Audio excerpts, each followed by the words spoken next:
that. And you need the belly dancer cymbals, like the things they put on there. Ding, ding, ding, ding, ding, ding. Maybe I'm on a belly dance one time. That's a lot of dancing. That's a lot of belly. Aww. We've missed you, if you can't tell. Yeah, my We goodness. had so it's been much forever. We had so much fun before we started recording. It's been a half an hour. Yeah, before we hit record. It's amazing. It's good times. So you've been doing a ton of vacations. Tell us about it. I wish we could air the pre-do talk. I kind of do too, but I'm glad we don't. Pre-do talk. We went to a ball game in Baltimore. Had a delicious hot dog that had Krabby Stuffs on top of it. It was awesome. Is that when you inhaled the sausage or the shrimp? No, it wasn't shrimp. It was Already messed up. Get it together, Jared. It was a hush puppy, and it had the little white powdered sugar chunk on top. It's so good. But Jared, yeah, I inhaled it and it went in my lungs. I thought Jared's I was out. going to die. It was like 2 o'clock in the morning, and I thought I was going to have to go to the emergency room. He's muting himself. He's done. That's the first thing he's done right in a while. All right, I'm bringing you back. There you go. So we missed you for Memorial Day. I missed you too. We really wanted to try to do an episode about that, but we're going to call this the post-memorial episode. On Do Talk. So I do want to shout out, and we haven't done this before. Can you be serious? We got a donation from Fraser Marsh Farms. Fraser Marsh Farms. Want to give them a shout out. Shout out. And I don't want to go Newsom's usually too helping far with into the that. people that work there just yet without their permission, but I know one of the dudes that was listening was an Army guy, or he was a Marine, and he made the joke. He goes, "The guy that was talking about the military on episode 2 or 3, was he in the Army?" And I said, "Yeah." He goes, "How do you know?" He goes, "Because men from the Army are mouth breathers." Dang. He said it. That comes from a Marine too. He said man. it with That's- love. Oh, jeez, man. Yeah. Dude, you want to go there? So I wanted to throw that out there. He's like, Freaking crayon eating maniacs. "Yeah." Love you. But Back to camera 2. this is a great start.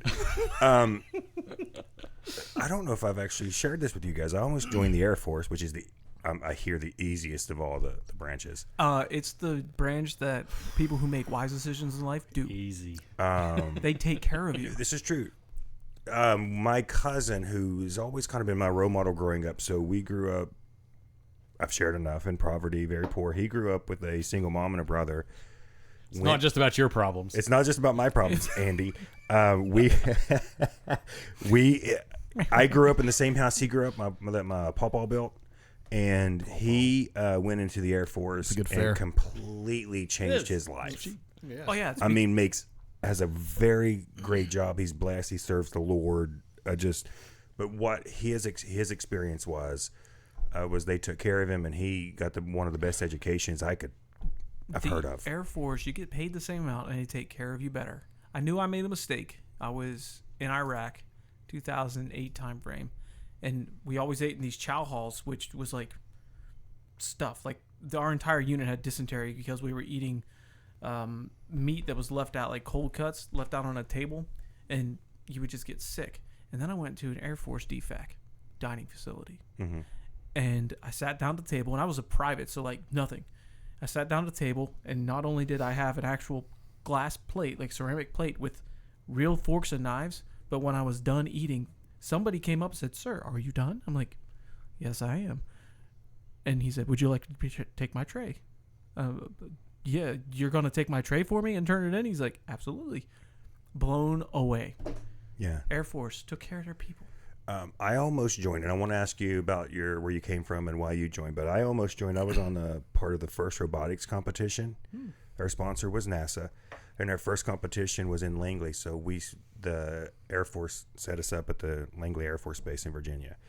And to go into their chow hall, I want to get the terms right, it was the cleanest, coolest, most efficient buffet-looking restaurant I've ever, and it's not a restaurant that I've ever been to. Oh, yeah, it's fancy. The Army, they hate you. They say, "Hey, here's your beat up." I'm on Army WTF Moments, and they show pictures of, like, what dudes are eating, and it's, like, a slap of powdered egg and a piece of toast that's, like, bit in half.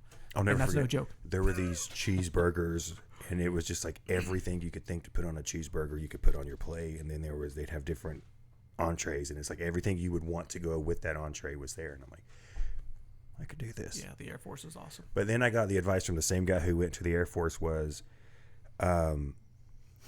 if you want to speed your life up and mature really fast, go into the services. And if you want to kind of ease into life, go to college. So then, because you're kind of doing it at your own pace instead of somebody else's pace. So tell me, I know where you're from, but tell the viewers where you're from and a little bit about your childhood and upbringing.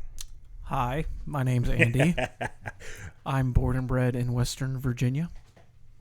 West Virginia. Is that close to Richmond? No, it's close to Wheeling. Wheeling. Yeah, I'm originally from West Virginia. I grew up in a small town. What'd you ask? That was it. Oh, yeah. So I didn't know any of that. Oh, really? Yeah. The Carlos Pizza's the best. Anybody else, you guys are screwed up. Something that stands out from your childhood growing up in the community that you did. It was awesome. I mean, it kind of met the leave it to beaver type of stuff. Mm-hmm. I walked to my buddies' houses, rode bikes, rode skateboards all over the place, played baseball at the local park, came home when the street lights turned on type of stuff. We were outside playing in the river. We would blow stuff up because we were so dumb. fun. Dude, we had a blast. My one buddy had a pool, and in the summertime, it was either hanging out at Chaz's house, swimming in a pool, and then you would get out of the pool, jump on your skateboard, go down to the skate park that we built ourselves, and then we'd come back, ride bikes on these dirt trails that were near his house, go jump in the river, and then come back and finish off and jump in the pool at the end of the day as a bath. And that was my summer from the age of 11 up until probably 15. Yep. So how old were you, or when did you decide that, hey, I'm going to join? I'm going to enlist. I was 21-ish. So I graduated high school and was going to be an architect from the time I was in 6th grade, and went to Fairmont State. They didn't have an architecture program, but what? Just mute your mic and I'm sit there. more looking at his eyeballs. I felt so judged right there. No, it was. There was some noise that came across the. Yeah. It's like some electronics were happening. Oh, okay. That's what it was. So I went to Fairmont State and started my 3rd year. And I'm like, dude, I don't want to do this. I want to work in an office. Now I work in an office. Hint, hint. And I dropped out. And when I dropped out, I ended up deciding, hey, I'm going to go do this outdoor recreation program at the National Outdoor Leadership School. And I spent 6 months in South America. And then I came back and I'm like, dude, I have to pay back $30,000 of loans for this school trip I took. And now what do I do? Yeah. So I came to a point in my life where I'm like, I want to do something that has value.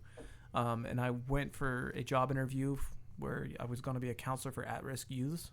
And then a friend of mine who was dating a recruiter was like, hey, just go hang out. His commander's coming over. He knows you don't want anything to do with the Army, but if you can sit at his desk, it'll make him look good for his boss. And I'm like, cool, I'll go hang out with the guy for a little bit. Like, you're going to do him the favor. Yeah, I was going to do him the favor. He's like, hey, man, let's talk about Special Forces. I know you just did all this backpacking, rock climbing, all that kind of stuff. He's like, well, the Army does that stuff too. I'm like, all right, cool, whatever. And I started looking into it, and I dug into like what Special Operations Forces were. And, you know, I'm a hippie, so none of the combat stuff appealed to me. And I really latched onto the idea that the Special Forces guys were nation builders. Like, they would go in, if you're gonna fight, you're gonna be awesome at it. Mm-hmm. So that was the idea. But then their real mission set is to go into host nations and build up an indigenous fighting force. That's what their actual mission set is. But how they were employed during the war for however many years was more direct action, kicking dudes in the face type of stuff. So it seems like you had more direction, a little bit more than I did, because I kind of wanted to. I always wanted to go and join, and my motto in life is always, if you're going to be a bear, be a grizzly. So if you're going to do something, give it your all. That was kind of the mentality. So it's like, all right, I have to make a decision here, and I was trying to figure out what to do. I was 21, something like that, coming up on 21 or 22, and like, I need to do something. And then I did a pros and cons list between the at-risk youth camp and doing the Army, and the Army worked out. Yeah. So I joined the Army based off a pros and cons list. So you went into college to be an architect. Yep. Did any of that relay over into your service? I mean, there were times where, like, once you get in, you're just with a bunch of dudes who may or may not know things. Like, I was with one guy who had a bachelor's degree in history, another dude who was a transplant from England, and he was working on getting his U.S. citizenship. He also had a bachelor's degree, but most of the guys were just dudes who graduated high school and were like, "Yo, I'm gonna go shoot somebody in the face." That's the mentality we're looking for. Yeah, so like half the dudes I was deployed with are like, "Yeah, man, I just want to shoot somebody in the face." Like, oh, okay, America. But I mean, Don't finish that song. at some point, like I had to come to that crossroad and justify. Like I was an infantryman, so I had to be like, "Oh, well, I have to." And I was a saw gunner too, so a squad automatic, a saw gunner, squad automatic weapon, the freaking M249. Okay, tell us more about that. It's a No. belt-filled air. So what's your role? Like, It's so a what's the gun. role of that? So that is It shoots the projectiles very quickly. Think of I thought you just said yes. yes. Yes. Yes. So it's a machine gunner. It's a squad level machine gunner. If you play Call of Duty, it's a machine gun you can play on Call of Duty. And our squad had 9 people in it, and I was the automatic weaponman for my 4-man team. Okay. So, you know, whenever we were doing whatever maneuvers, I would be laying down a base of fire or whatever. A couple hundred rounds a minute. The thing was awesome. Loved it. So much power. Man, it didn't really have any power, but man, it was like a really high power BB gun. You muted the wrong button. No, I didn't. So you've enlisted. How long? Where did you go to boot camp at? Fort Bend, Georgia. First time I had Georgia? grits. That was weird. Grits are so nasty. And collard greens, man. First time. Both of those foods Both are of 'em. disgusting. Breakfast. Do you eat them now? Yeah, sure. Why not? I don't know. I'll eat Can't do anything it. now. Do you guys eat grits? No. See, that's why I like you people. Cream of wheat, man. Gross. You shut your mouth. Okay, Okay. let's close it up. And Andy is our resident Bear Grylls. Yes. Hi. So you enlist, you go through boot camp. Tell us about life for someone who's never been to boot camp and only heard stories from or seen stuff on YouTube. What's boot camp actually like? It's close to what the movies portray, but it's much longer. So because I was in infantry schoolhouse, we did 1 station unit training, which meant not only did I have basic training with drill sergeants, but I had my extended infantry training. So it was like 13 weeks of hell.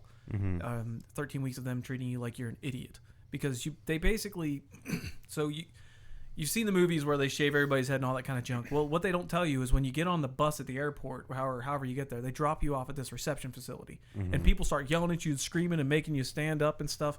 And really, you're not even at basic training at that point. So you have no idea where you got dropped off. You have no idea No where clue. you're going. Nothing. And you're getting screamed at like you're a None child. clue. You're getting screamed at like you're a child, and then you realize, oh wait, I'm going to sit here for a week before I actually go to basic. So it's like the administrative and processing before you actually go to basic training.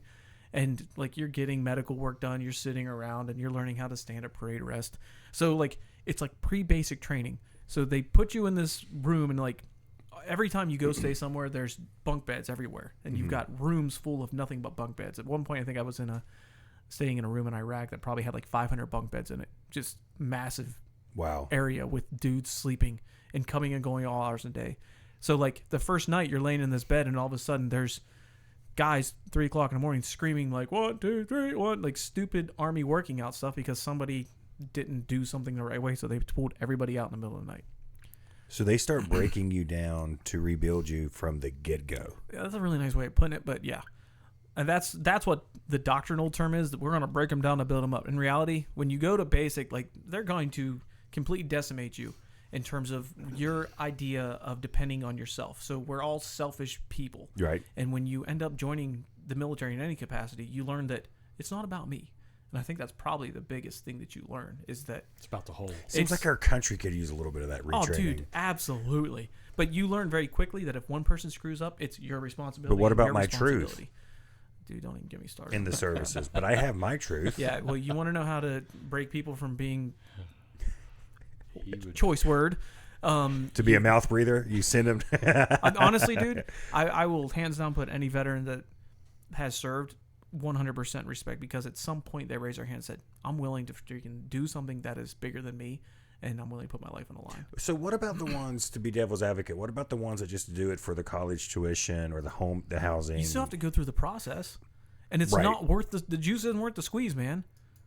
If you That's a join, great phrase. I love that. like if your motivation to join the military is just for college, you're missing the point, man. Mm-hmm. And even if you do join for that, that's a fringe benefit. But the value you get, man, I learned humility joining the military.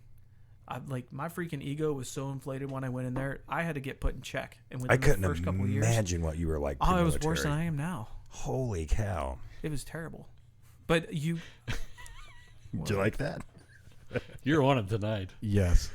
I knew you did. I love. I've missed it. I've missed having you here. We've just missed you. You're part of our group, and I can't remember the last episode where we had our legitimate group. it's been a while. It's been a while. Fraser Marsh Farms is going to pull Thought the same funding if thing. we don't keep the grant. So you went through boot camp. What was Yep. your first deployment like? So You go from Georgia to where? I went to Georgia. I went to airborne school at Fort Benning, Georgia. Jumped out of airplanes Boing. attached to the plane. That was cool. And then I went to Fort Bragg, North Carolina, home of the airborne. Airborne. Yeah. Thank you for singing this song. Put on your boots, Yep. and a pair of. We're all American. Okay, yeah. So no jokes. You show up to this first unit, and you're like, man, what's the real army like? Yeah. I can keep going, man. Okay, please just ignore Jared. They're dying. We have no idea why they're laughing. It's probably something Andy said.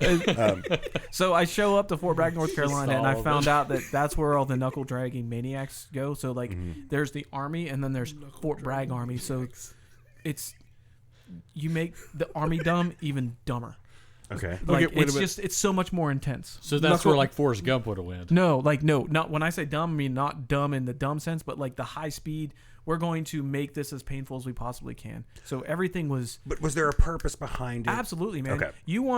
If you want somebody to win a war, you're going to send the 82nd Airborne in as a big army unit because they're going to freaking crush skulls all day long. So they're going to use the Josh motto, salt the earth, and Oh, heck move yeah, on dude. with life. So they breed you in kind of like Marines, something like that. Mm-hmm. There you go, Marine guy. And you're going to say that Marines are better than 82nd, so Roger got it. Copy that. He lives in North Carolina. I think we should have him as a call in if we can set that up. So the 82nd mission set is to be able to deploy anywhere worldwide within 18 hours of notification. So they throw a bunch of bubbas on the plane, and with 18 hours of that notification, they can be anywhere in the world, jumping out of the airplane 18 hours. and securing an airfield. Yeah. So at any given time, there's one unit that's like ready to go, and that's the nickname for the unit's America's Honor Guard. So I was part of that. That was cool. Thank you. Yeah. Just hearing that phrasing, America's Honor Guard. How does that not make you, Puff up. Yeah. unless you're a left-wing liberal nutcase? But when you think back on it, man, it's like I was a part of something. Like the unit I was a part of jumped into 5 different places during World War II. The history behind it all, and to know that you're part of that lineage. Did they teach you that history? Oh, actually, yeah, that was a huge part of So it. what was your first?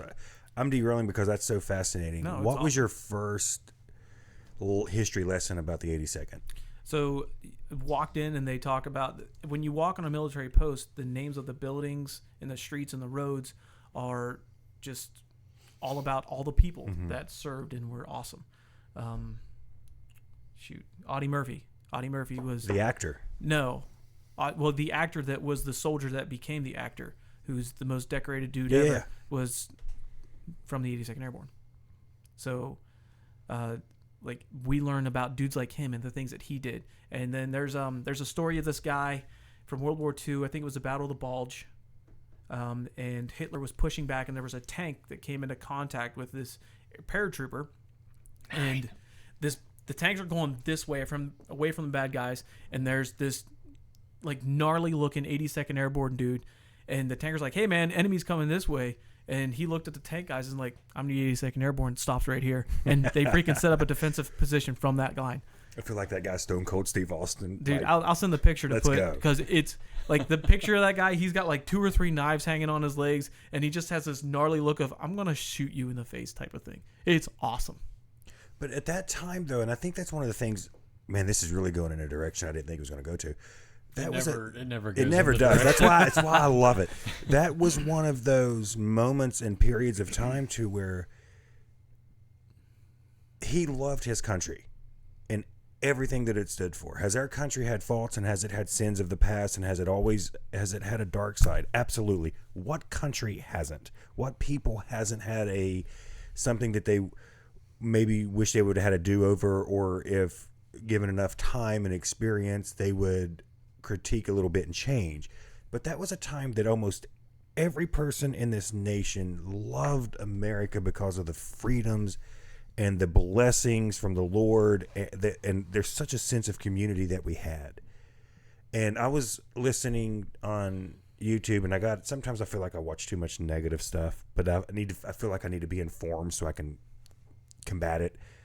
That this guy was being accused of being a right-wing extremist, and he wasn't. He was a liberal, but he was a veteran and had an American flag pin on his jacket. And this leftist liberal nut job attacked him to being an extremist because he was a veteran and he served his country. And so we go from, hey, I'm going toward the danger because I'm serving my country and I love my country and I love America, to that if you've done that, you're the bad guy now. So right? I'm an advocate for public service in any capacity because it provides an opportunity for you to realize that you're not the biggest fish in the pond. Mm-hmm. And I think that's the thing I learned from being in military service. Starship Troopers, not the movie, the book, talks about these ideas of taking ownership of our responsibility for the civilization that we have. Great book, and for any right-wing nut job, libertarian, freedom-fighting American hero. Hoorah. Yeah. America! I can't recommend that. You're book the loud one enough. tonight. It's not Andy screaming into the mic, busting people's eardrums. It's you. It's the quiet one. I'm sitting back. Sorry, I touched your computer. And we're dead now. Oh, I'm like, I would believe it. This setup. Oh, here we go. but one of the tenets in that book is like, in order you have to earn the right to vote, so you have to serve in some capacity public service. There you go. I love it. I need to pour a drink while you're in the middle of talking about something. Do you need some water or juice? Oh man. But public service gives you that opportunity. Is that to why realize- is that why you're still involved in being a city councilman? I like. Is it to a city or a county or It's a community? town. It's a level 4, stage 4 municipality within the state of West Virginia. And you've been serving on the council for how long? About a year. It's further than Anakin ever got. There it is. The one Star Wars. We shall not. So grant you 82nd the rank of Airborne, master. you were deployed. How many times were you deployed? Thrice.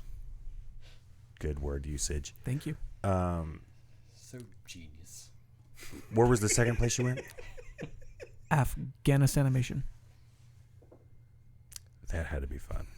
And now I'm sorry, so many questions. Like I want to So talk about that, but I also want to talk about your view as a veteran and somebody who's been there about Biden's withdrawal that I feel was terrible. But tell me about your time there first. So I did Iraq in 2008, 2009 as an infantryman, and then I came back, and the Army paid for me to go to school and become an officer. So I went from becoming an infantryman to becoming an aviation officer. So I went from shooting bullets to flying helicopters to flying airplanes. Did you shoot bullets from your airplane? I did not shoot bullets from airplanes. That would have been cool. That would have been a better podcast.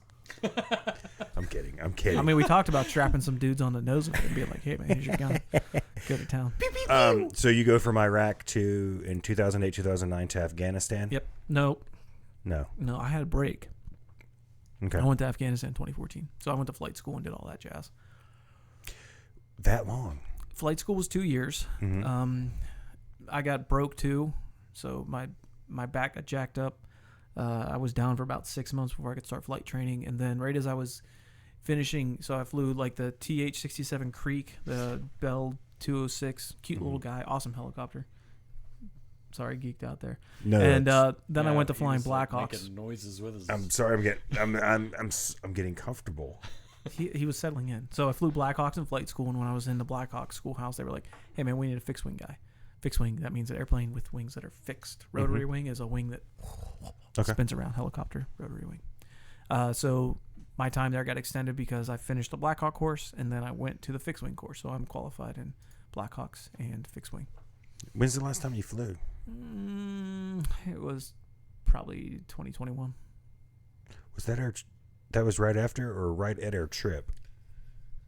That was when Ryan scared you. He flew over. Because you couldn't go on the, you couldn't go on the trip, and we kept listening anytime a plane would go by. We're like, it's Andy. Is that Andy? Man, the funny thing just came. Is that Andy? Andy. The funny thing was, Andy. is like jets were flying across, and they're like, "Is that Andy?" I said, "Nope." No. I'm not that cool. Okay, he's not that good because he navigated that trip, and it was not the best. It's not as good as a trip you would navigate. I feel like somebody dropped a gun. Twice. Wasn't me. Twice. Get down with it. I cannot tell you how many times I walked around. So, Mr. Navigator, did I get anybody lost? Did you die? He got you home. We got home without missing any turns. Yes. I can almost agree to that. Which one did we miss? I missed several turns because there was always a gun pointing back at me Well, it from the wasn't my person in fault. front of me because it would randomly fall. You know what? It's a prime It example. wasn't my fault. Because the clip he was using to fasten to his belt is about the quality of this establishment. Ouch. Did you He like lives that? here. Did you like that? He built it by hand too, you jerk. It was handmade from my paw. Completely different. So, flight school, Afghanistan. Tell us about Afghanistan. So it was a complete different scenario. Iraq was really hot. That was funny. Iraq was really hot. I think it hit $140 one day, and my mission set was different. So I was on the ground doing patrols. I think I did like 200 patrols or something like that throughout the year I was there. In Afghanistan, I was flying, collecting intelligence from like 25,000 feet in the sky. So completely different mission set, completely different scenario and environment. I was in a bed every night. I was an aviator, so we had crew rest. If you're flying a multi-million-dollar aircraft, they don't want you to wreck it because you weren't sleeping enough. Whereas if you're an infantryman, if you...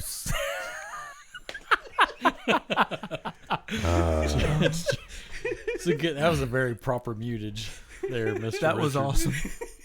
Says the one guy that has nothing to contribute. No, that was a good contribution. It was good. That was Hilarious. Yes. So I'm infantry, embarrassed. you were required to only sleep 4 hours over like a 24-hour period. Mm-hmm. So, and that's not even a real thing that I know of. So you went from not sleeping to now I have to sleep. Being and I was forced to sleeping in a sleep. bed. I was getting 3 hot meals a day and a chow hall. And I was hanging out with Air Force dudes. So I was flying joint cockpit with Air Force and Army guys. Which So was you really go cool. from the Oregon Trail and dysentery to... As soon as he said the dysentery thing, I'm like, were you on Listen, the kids, Oregon become a Trail? pilot. Your life will be fantastic. Now let's talk about let's get political. Okay. What are your thoughts on how the Biden administration left Afghanistan? So first off, if I was still in the military, I wouldn't be talking about this. Sure. Commander-in-Chief, Roger, Charlie Mikes. Respect authority, And chain like of... I'm going to go with it, but my opinion, I don't know. What we don't understand is the complex level of decision making that takes place before something like that happens. Mm-hmm. In my opinion, it's stupid to announce military actions on the freaking news. To be fair, it has been Period. for years. I understand that, but it was the dumbest thing because in military culture, we got this thing called operational security. You don't talk about what you do. You don't talk about where you're going or what you're doing. You don't post on Facebook or whatever. And then freaking Fox News is like, the U.S. military is going to pull out of Afghanistan on Dude. September 1st. Fox News talked about Fight Club. Dude, you don't talk about Fight Club. Don't talk about any of this Yeah. stuff. So World War II, loose lips sink ships. Like That's exactly what it is. Yes. So basically, they knew what was going on because our culture is just like, let's tell everybody everything all the time. All right, idiots. You've got dudes, boots on the ground. There's bullets flying all over the place. You just told them what our plans are. So oh my gosh, guys, look, I had dinner tonight. Look, Insta. regardless of the way the decision was made, like, Where did that come from? That's my question. That's the mentality. That was how I felt when you were talking about the $10 a month for insurance. I'm like, where's that commercial? That was What? great.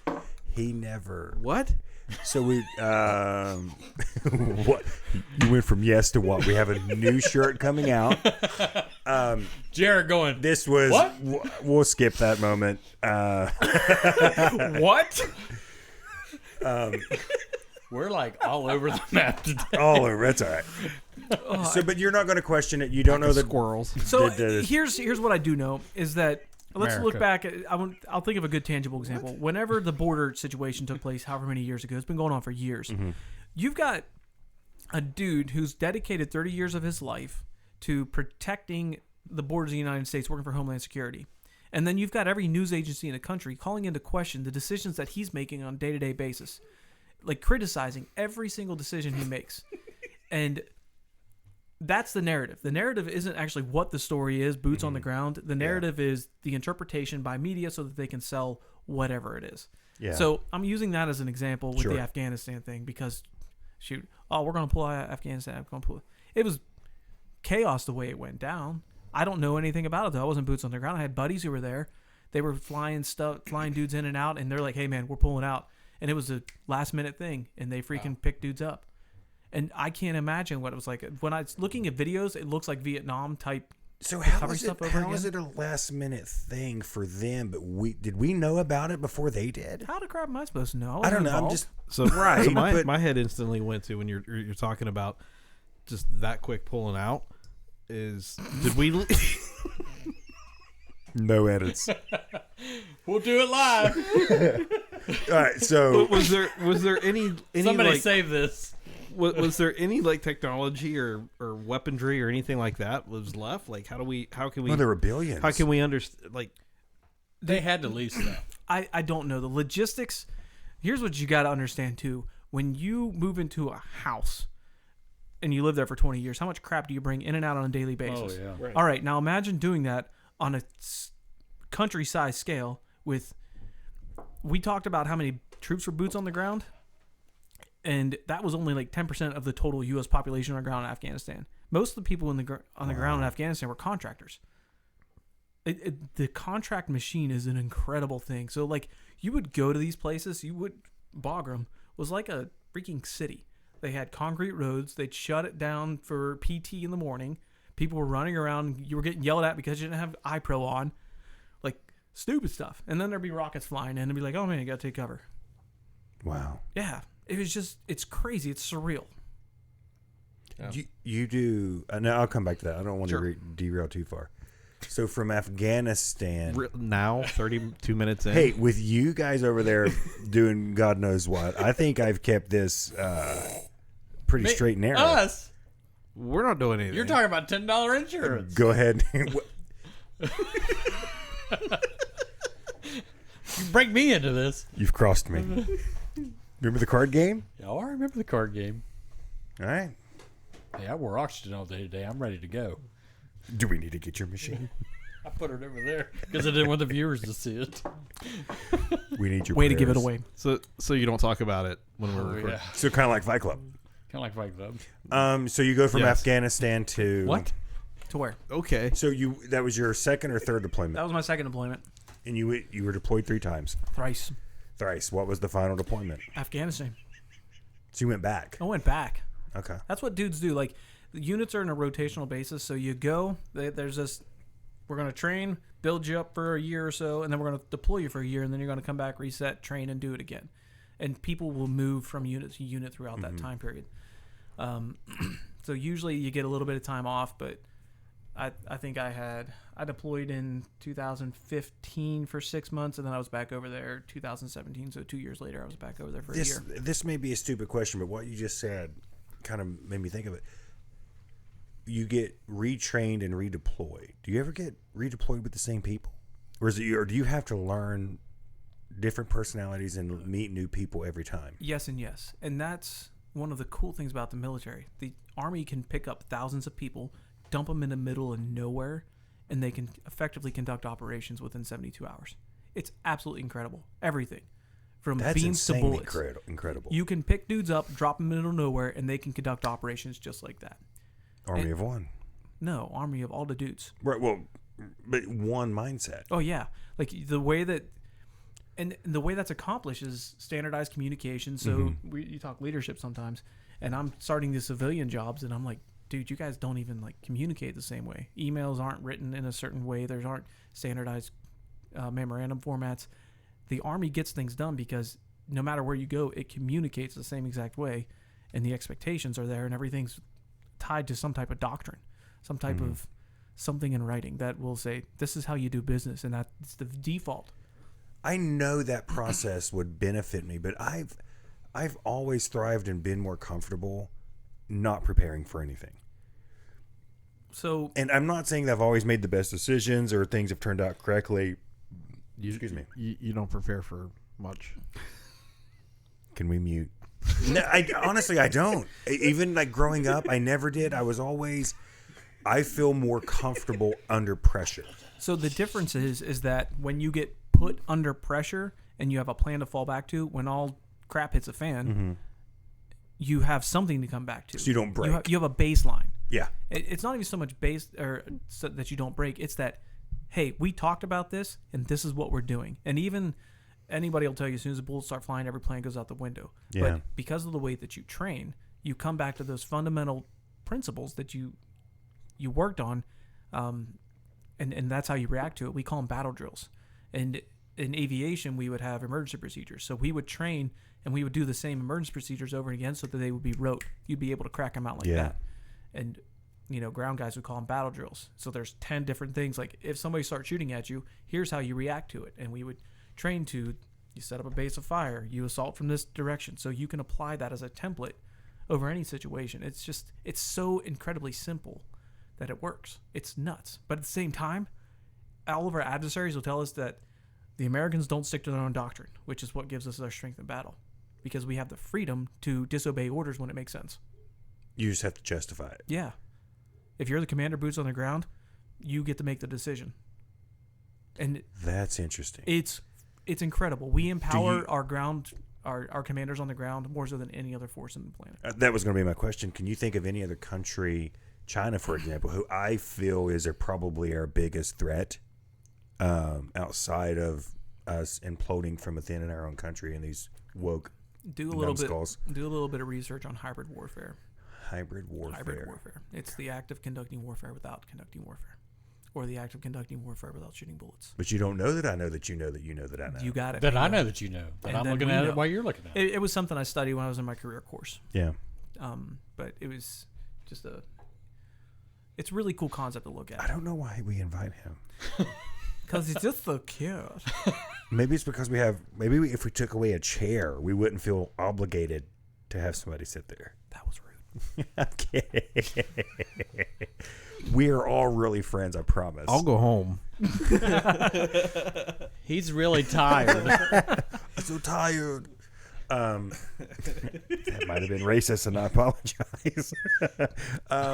So Would that be racist? I don't know. I feel like I use an accent, and I'm from the South, so That was your natural form. You sounded like yes. Schwarzenegger. Like Before we wrap up, can you give us one skill set that you've learned there that you will always use for the rest of your life? Communication. Okay. Simple. Any organization that is an effective organization is an organization that communicates well. Mm-hmm. It's a simple premise of if I want to communicate with you, I'm going to send you a message. You're going to receive that message, Mm-hmm. and you have to acknowledge that in some capacity, and then you have to communicate back to me that you've received that message.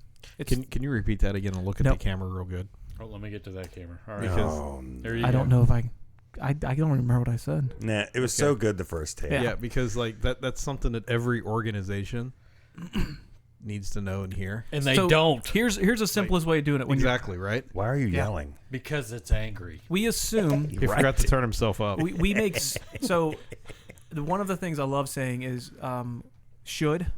That's not a real thing. Should is something that implies that there's assumptions involved. Shoulda, coulda, woulda. Yeah. Yeah. But then when you assume things, it makes an ass out of you and me, because nobody actually knows what's going on. When you make assumptions, you can't plan against that. So the three-way communication, I think we can do it better. We do it really good in the airplane. Somebody's got to be on the controls. If I'm flying and I have to get up to take a pee, I say, hey, Jared, you have the controls. And Jared will say, Copy that. I have the control. I have the controls. And then I will Yes. say you have the controls. That was a positive 3-way transfer of the controls. So if I said what, it probably wouldn't be good. What are we doing? Right, that would be really bad. What's so interesting about that is how our group communicates. Doesn't sound like it would fit into that train of thought. Dude, we but- don't communicate. We don't communicate in an official capacity. There's different levels of communication. If you're trying to accomplish a goal, that 3-way positive communication is critical. That's why in relationships, why we have so many failures, because we can't effectively communicate. You don't say what you mean to me in a way that I can understand, and we don't do this back and forth talk. So, yeah, communication. But isn't that, I mean, honestly, that's Oh, wait, key. I want to know what that thought was. I want to know the thought. It passed. Thank you. Like a kidney stone? Almost. There goes the screaming again. Sorry, folks. It had some sarcastic. Sorry, I know somebody didn't like the screen. But your sarcasm is so perfect that I never misinterpret it. Huh? What? These people. So communication, honestly, I think that's one of the things our country's lost.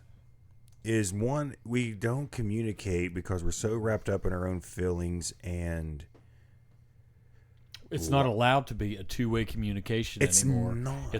We have to listen to what this group of people say, and if we have an opinion that disagrees with that group, then we're racist, hateful idiots. hateful. See, that's the word. If I disagree with anything Hateful. you say, I'm full of hate. Hate. So Nick just described what it's like being friends with Josh. I'm not making you be my friend. Communication becomes being a friend. traveling around the world, back again. We're gonna get cut for singing that. My heart is true. No, he's off pitch. So communication is a skill. Is there anything you wish, or anything you would have been able to do while you were there? I'm not.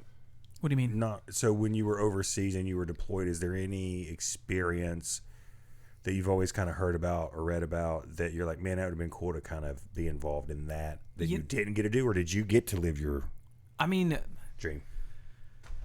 shoot, when you sign up, man, you're rolling the dice. You don't know what you're gonna get into, and like, I was boots on the ground in Iraq in 2008, so it was cooling down. Never got shot at once. Put my weapon on fire one time. Never pulled the trigger. And that's okay with me. Yeah. Like, that means that somebody didn't die. Yeah. on one end or the other. And See, on the flip side of that, I've got a really good friend who was in Iraq when Iraq was initial. yeah. And he says it was like every 20 minutes you were getting shot at that point when he first went over. Yeah, it changed so quick. But the cool thing is you don't have to be in a firefight to understand the stressors and the pressures.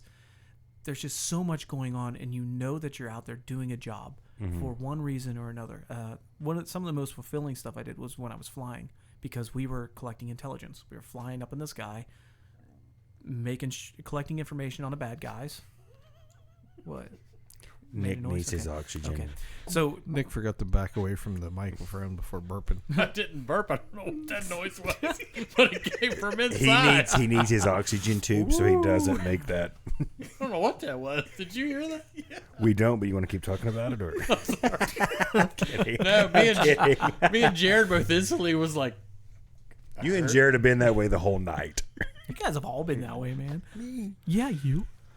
You're beautiful. What is that? What is that? My Aria does. What did I do? I didn't say anything. Your face did. And for everybody that is watching, listening, we are not trying to be disrespectful to anyone that's in service or Andy in particular. Oh, dude, no. We would. this is how we conversate. This is what we talk. This Everybody is just on- how this is how we live. So the more we do these podcasts, it's like the more of our natural selves come out because Yeah, like at we're- first it's like, hello, welcome to Mountaineer Kingdom Dude Talk. Today we're going to be talking about politics. Do you want me to do the one opening that I messed up? No. So We'll get kicked off. I gonna be a bear, will be a let you know grizzly. that like these dudes, this is what it was like hanging out with all the dudes in G.I. Joe land. This is the way we cut up with people. Wait, what about G.I. Jane? Did you fight Jane, Cobra? G.I. Joe, it's all the same. Is it? I mean, anymore. Innies, outies, uppies, downies. I just said that. Didn't I? Innies and outies. That's awesome. On this episode of We Dude Talk, are Uppies and going to downies. wrap up. And there's two things I could say. Jeez, One man. is to, I love that term when you're in a meeting. Let me piggyback off what Jared said. I've always had such great respect, and one of my, I don't regret a lot of things, but one of my big regrets is not actually joining the service. I had almost every uncle, both grandparents, my grandpa, my papa on my dad's side lied about his age twice in WW2 because I don't know enough of the story if his father had passed away or he just abandoned him. That he lied about his age at 16, went to boot camp, got found out, was kicked out. Lied again at almost 17 and a half to 18, got kicked out. And then was finally 18 and went back through boot camp, and he was able to serve in WW2. His reasoning was he wanted to fight Nazis, but he also wanted to provide for his family. And that was the best way at that time in the 40s to do that. And I hear stories about that. And he was a Navyman. But I only heard him talk about the World War II once. But when he did, it's not to the extent that you did. And this is not to take away your experience. No. But I've never had a conversation with somebody who kind of looked off into the distance and was reliving it almost like the first time they've spoke about it. Because what our veterans have done to provide and to secure our freedoms. The only other reference I have that would be greater than that is what Christ did for us. Absolutely. Christ sacrificed himself so that we can have eternal life in heaven, because we're going to live eternally somewhere. And once you give your life to the Lord, you've secured life in heaven forever, because you're going to live forever regardless. But for someone, regardless of their motivation to serve their country and other people, regardless if it's for college or housing or funding or money or whatever, and I just can't express in words, obviously I'm rambling, how grateful I am for every person who's laced up a pair of service boots. It's growing up faster, it's sacrifice, and it's service. And Christ was a serving king. He was a servant leader, and all the respect in the world for everything that every member of our military has ever done. And two is,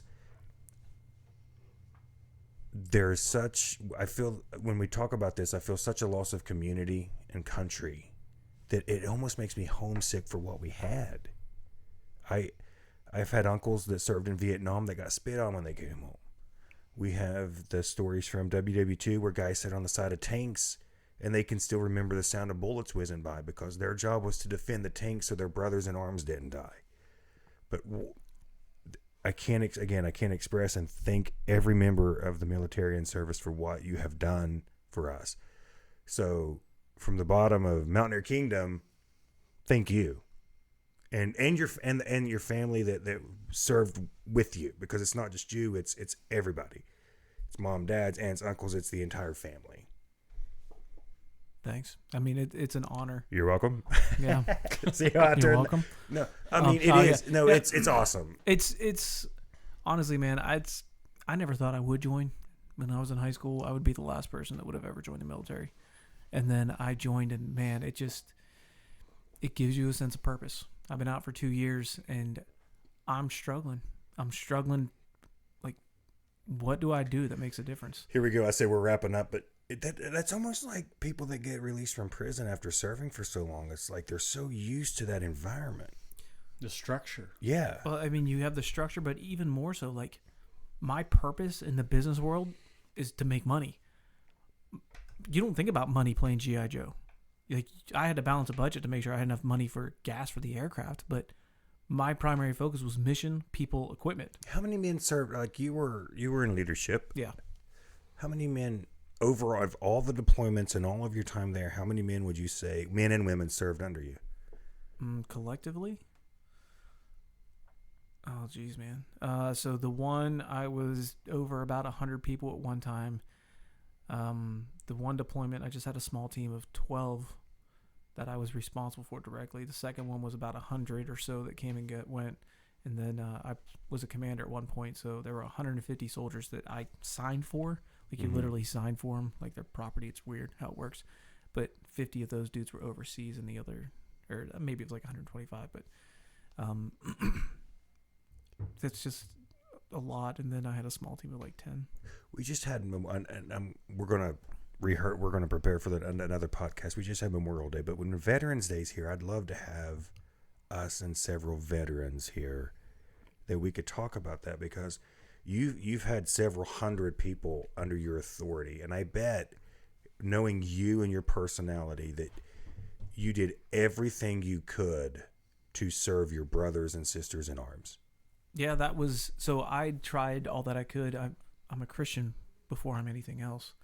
Amen. And it was all that I could do. I wanted my life to be a reflection of him so that others could see him living through me. And I don't do well at that, but that was the ambition. And I tried to epitomize the ideal of servant leadership. So when people would come, it was like looking at it from that perspective. Yeah. The most important thing in my mind was the people. A lot of leaders will have the mission first, and they will bowl over their people all day long because mission, mission, mission, mission. You can't do the mission if you don't honor the people that are there. And my priority was to ensure that my people were taken care of so that we could do the collective mission. And that's another piece that you miss, is that there's unified effort. We're all working towards something. Back to the communication piece. For that communication to be effective, we were all unified in the direction we were moving. Mm-hmm. So conflict resolution had to occur because we agreed we needed to go this way. It's just a matter of how to get there. A lot of communication fails because we're trying to go different directions. But within that context, that three-way communication exists and works well because we're all moving the same way. That's been agreed upon.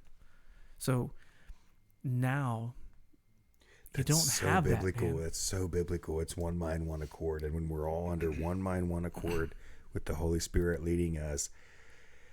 I was just reading in the book of Joshua, which is Joshua. In a weird way, other than Peter, Joshua is like my favorite character. No joke.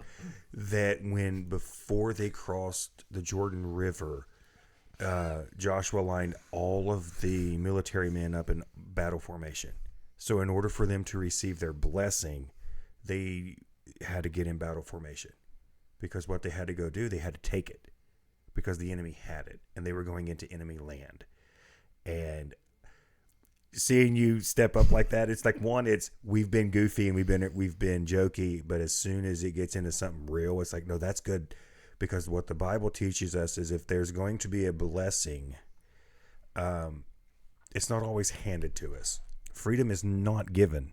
Freedom is earned, or somebody sacrificed themselves or their lives or their families for it. There is a price for freedom. Freedom isn't free. Blood has always had to cover something. Always. It has to. And somebody is always going to be the jerk. We've talked about the concept of the bully. Somebody has to stand up, punch a bully in the face, or the bully's not going to stop. Right. We have to do that. That's what Christ did. Shoot, he punched Satan in the face. Literally stepped on him. But we have to... we're going to call this part one. We have to wrap up because we're going to have to lay hands on our computer and pray for it because of this establishment and the shoddiness of the workmanship. Sorry. You tried to close up. I love how serious we are, but I see Mac. Nick and I gotta take verbal jabs at him. But again, thank every service member. We hope you lasted this long in the episode. But thank you. Sure. And I don't think that you guys veterans get appreciated enough. Nobody else wants to thank their veterans. Thanks, guys. Thank you, Andrew. I was in agreement and like shaking my head. So the one time you can't say yes. Yes. What?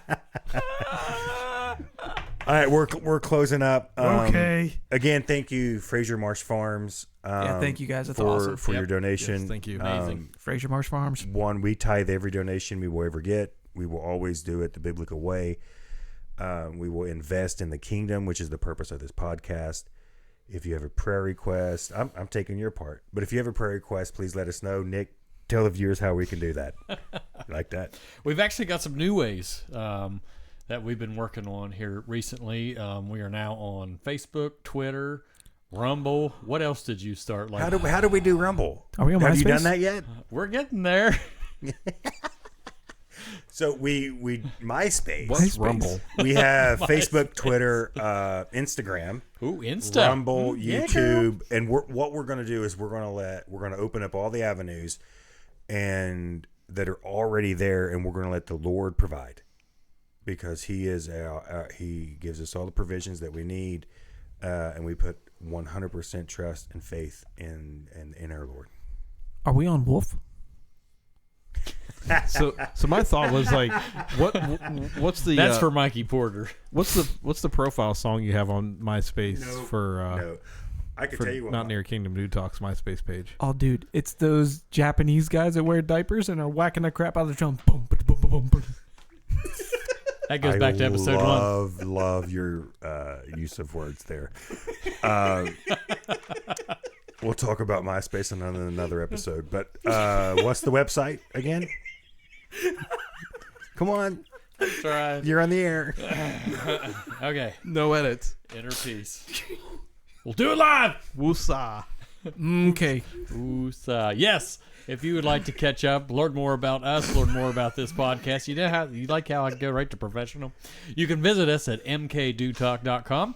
If you'd like to shoot us an email, you can also do that at mkdudtalk@gmail.com. I can continue to be professional. Keep going. It's very, very, because we're about out of time. Mary Kathy Dude Talk. Yep. That one got me. Seriously, here we go. Just We have legitimately, as you I'm sure have seen today, viewers and listeners, we legitimately have a good time here at Mountaineer Kingdom Dude Talk. We do. We enjoy. I know we get on here and we talk about stuff, but this is legitimate friendships that you're seeing. Are you sure it's legitimate? I mean, I don't know. It's pretty legitimate. There's some days I'd like to punch you right in the throat if I had the energy. well, maybe if you put your oxygen on, you could have the. I got you. Okay. No, That's like Jared but punching you in the knee. In all honesty, you hear us bust on each other, but at the end of the day, this group of guys, and I know I'm speaking for Ryan as well, we legitimately pray for each other every single day. We love each other. We do a lot of stuff together. True. This is a band of brothers right here, talking about like service and stuff like that.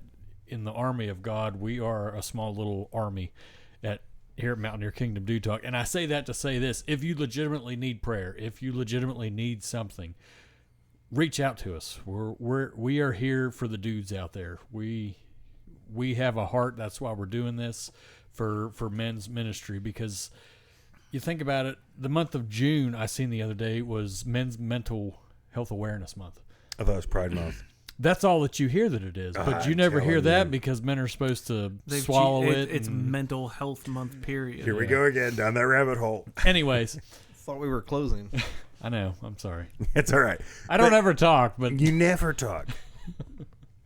so it's been great for the yes what man, Jared. Sweat, man. For the no yes what man. Oh. Now, because remember he's what now? You're going to have a T-shirt made. Remember for the welcome back, MK Andy. Yeah. For Welcome the back, buddy. We missed you. for the very absent at baseball, the coach Ryan, and of course our host, Mr. Josh. I am Nick for Mountaineer Kingdom Dude Talk, real men, manly talk.